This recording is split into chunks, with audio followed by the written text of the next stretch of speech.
అందరికి నమస్కారం.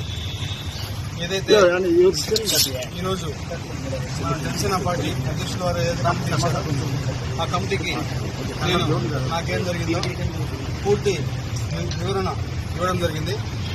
అదేవిధంగా పార్టీ అధ్యక్షులు గౌరవ శ్రీ పవన్ కళ్యాణ్ గారు ఏదైతే రాష్ట్ర ఉప ముఖ్యమంత్రిగా ఉన్నారో ఆయన నిర్ణయం తీసుకుంటారు. ఆయన నిర్ణయం తీసుకున్న తర్వాత నేను మళ్ళీ మరొక మారి ప్రెస్ మీట్ పెట్టి ఇంకా పూర్తిగా ఇస్తానని చెప్పి మీడియా మిత్రులందరికీ తెలియజేస్తాను.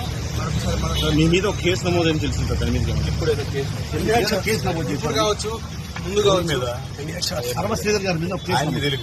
ఇప్పుడు కావచ్చు, ఇంకా ముందు కావచ్చు, లేకపోతే ఇంకా రాబోయే గంటలు కావచ్చు, రోజులు కావచ్చు, ఎన్ని కేసులైనా ఎదుర్కోవడానికి నేనున్నాను. నేనే ఎదుర్కొంటా.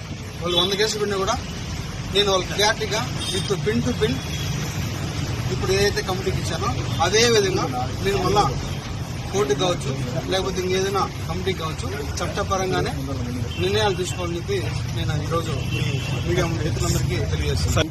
నాకు ఎవరైతే ఆ వ్యక్తికి జరిగిందో పూర్తిగా ఇది వ్యక్తిగత విషయం. దయచేసి ఎవరు కూడా పార్టీలకి రుద్దద్దు. ముఖ్యంగా జనసేన పార్టీ అనే పేరు ఎత్తకుండా వ్యక్తిగత జరిగిన విషయం కాబట్టి వ్యక్తిగతంగానే నేను కమిటీకి సబ్మిట్ చేస్తాను.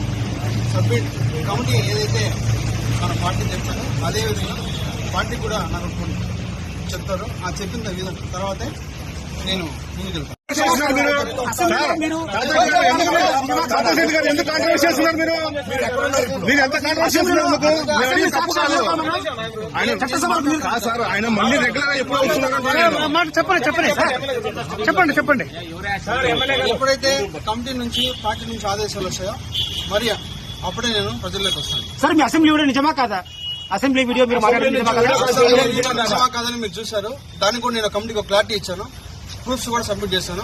కమిటీ ఏదైతే డెసిషన్ తీసుకున్న తర్వాత మళ్ళీ నేను ఒకసారి ప్రెస్ మీట్ పెట్టి ప్రతి ఒక్క మీడియా మిత్రుడికి నేను విడమర్చి విత్ ప్రూఫ్స్ తో కూడా మళ్ళీ సబ్మిట్ చేస్తాను.